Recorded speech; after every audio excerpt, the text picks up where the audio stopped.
আন। তো আল্লাহ রাব্বুল আলামিন এই কুরআন পাকের মধ্যে আমরা কিভাবে নামাজ আদায় করব, আমরা কি রূপভাবে আমরা নামাজ আদায় করব, আমরা আমাদের উপরে যে যাকাত ফরজ হয়েছে কিভাবে আমরা যাকাত দিব, আমরা জান্নাতে কিভাবে যাব, জান্নাতে গেলে কি কি করতে হবে আমাদেরকে এই পৃথিবীর বুকে, এগুলো সব কিছু কুরআন পাকের মধ্যে আল্লাহ রাব্বুল আলামিন লিপিবদ্ধ করে দিয়েছেন। তো এই কুরআনের মধ্যে সব কিছু আল্লাহ তাআলা লিপিবদ্ধ করে রেখেছেন। এরপরে আমাদেরকে কিন্তু সর্বপ্রথম একটা জিনিস জানতে হবে যে আমরা যে এই কুরআন থেকে আমরা জানবো যে জান্নাত যেতে গেলে কি কি করা দরকার, তো আমাদেরকে সর্বপ্রথম কি করতে হবে। আল্লাহ রাব্বুল আলামিন সর্বপ্রথম আমাদের জন্য এই কুরআন পাকের কি দিয়ে কুরআন পাকটা নাজিল করেছেন এটা আমাদেরকে জানতে হবে। যেমন একটা লেখকে যখন একটা বই লেখে তখন কিন্তু তার একটা কোনো শব্দ বা কোনো একটা বিষয়ভিত্তিক নিয়ে সে বই লিখতে আরম্ভ করে। সেরকমভাবে আল্লাহ রাব্বুল আলামিন যে কুরআনটা নাজিল করেছেন, তো আল্লাহ রাব্বুল আলামিন কোনো একটা বিষয়বস্তু নিয়ে তিনি আলোচনা করেছেন। সেই আলোচনাটা কি নিয়ে করেছেন? সর্বপ্রথম আল্লাহ রাব্বুল আলামিন এই কুরআন পাকটা যখন নাজিল করেন সর্বপ্রথম তিনি ইকরা, পড়ো দিয়ে শুরু করেছেন, যে তোমরা সর্বপ্রথম পড়ো। আল্লাহ রাব্বুল আলামিন বলছেন ইকরা বিসমি রাব্বিকাল্লাযী খলাক, পড়ো তোমার প্রভুর নামে যিনি তোমাকে সৃষ্টি করেছেন। সূরা আলাক 1 নম্বর আয়াত।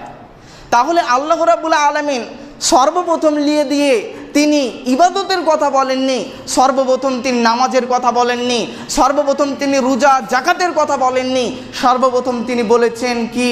সর্বপ্রথম বলেছেন আলাকের 1 নম্বর আয়াত, সেটা হলো কি? ইকরা, তোমরা পড়ো। আমাদেরকে সর্বপ্রথম পড়তে হবে।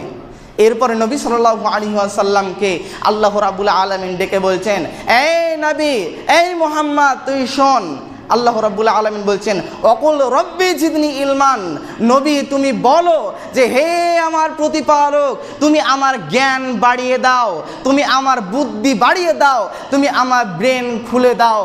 আল্লাহ রাব্বুল আলামিন মুহাম্মদকে বলছেন যে হে মোহাম্মদ বলো যে হে আল্লাহ, তুমি জ্ঞান বুদ্ধি দাও, তুমি আমাকে ব্রেন বাড়িয়ে দাও।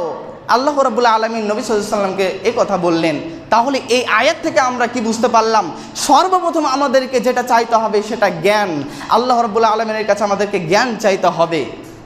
এরপরে আল্লাহ রাব্বুল আলামিন এবং বিশ্বনবী সাল্লাল্লাহু আলাইহি ওয়াসাল্লাম একটা হাদিসের মধ্যে তিনি বললেন যে হে পৃথিবীর মানুষ, তোমরা জেনে রাখো, যেমন একজন শিক্ষিত ব্যক্তি এবং একজন অশিক্ষিত ব্যক্তি কোনোদিন সমান হতে পারে না, যেমন একটা রাত এবং একটা দিন কোনোদিন সমান হতে পারে না, সেরকমভাবে একজন শিক্ষিত ব্যক্তি এবং একজন অশিক্ষিত ব্যক্তি কোনোদিনই সমান হতে পারে না। শিক্ষিত ব্যক্তি হলো নূর, অর্থাৎ আলো, দিন, আর যে ব্যক্তি মূর্খ সেই ব্যক্তি হলো অন্ধকার। বিশ্বনবী সাল্লাল্লাহু আলাইহি ওয়াসাল্লাম এই কথা বললেন। এবার আমি আপনাদেরকে একটা উদাহরণ দিলে বুঝতে পারবেন যে একজন বাবা তার সন্তানের জন্য একটা সুন্দর কার কিনলো, গাড়ি কিনলো। তো গাড়িটা কেনার পর তার সন্তান অনেক খুশি, ছেলেটা অনেক খুশি যে আমার বাবা আমার জন্য এত সুন্দর একটা কার কিনে দিল, আমার বাবা আমার জন্য এত সুন্দর একটা গাড়ি কিনে দিল। সেই ব্যক্তি অনেক খুশি। এবার সেই ছেলেটা কি করলো? সেই গাড়িটা নিয়ে রাস্তা দিয়ে বেরিয়ে গেল। বেরিয়ে দেওয়ার পর সে ব্যক্তি গাড়িটা চালাতে আরম্ভ করলো। কিন্তু একটা সবচাইতে বেশি বড় সমস্যা, সেটা হলো কি? সেটা হলো সে গাড়িটা চালাতেই জানে না। তাহলে কি হবে? সে যখন চালাতে যাবে তখন ব্রেকের জায়গায় সে ব্যক্তি গিয়ার চিপবে এবং গিয়ারের জায়গায় সে হ্যান্ডেল অন্যদিকে ঘুরিয়ে যাবে। সেই ফলে কি হবে?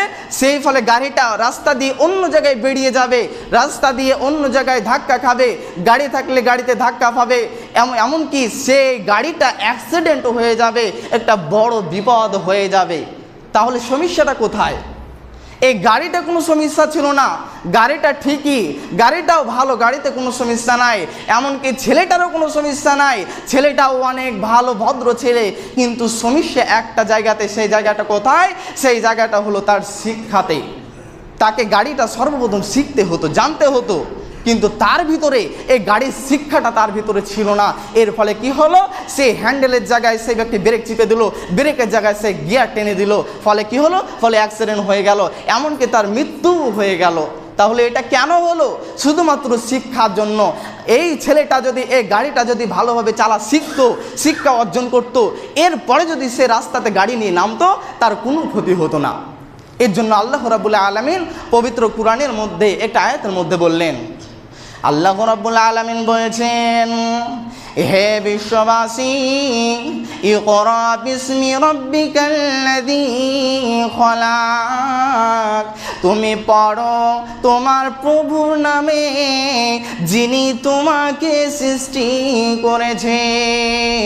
আমার আল্লাহ তিনি আবার বললেন, হে দুনিয়ার মানুষ, আমি তোমাকে যখন তুমি পৃথিবীর বুকে এলে আমি তোমাকে তোমার পরিবার দিলাম, তোমার বিবিকে দিলাম, তোমার সন্তান দিলাম, আমি তোমাকে আমি ধন সম্পদ দিলাম, তোমাকে আমি সবই দিলাম, কিন্তু শোনো, তোমার ভিতরে যদি ইলম না থাকে, যদি তোমার ভিতরে যদি শিক্ষা না থাকে, তাহলে কি হবে?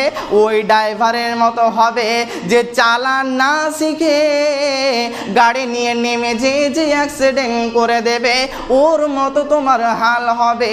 এই দুনিয়ার বুকে যদি তুমি ইবাদত করতে চাও, তাহলে সর্বপ্রথম তোমাকে শিখতে হবে, জানতে হবে।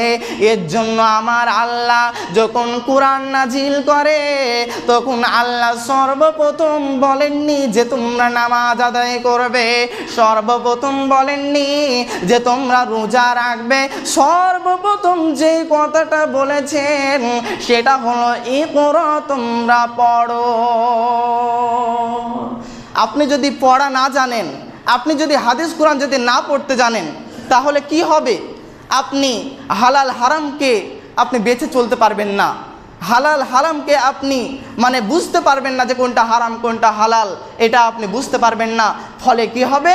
ফলে আপনার রাস্তা হয়ে যাবে জাহান্নাম।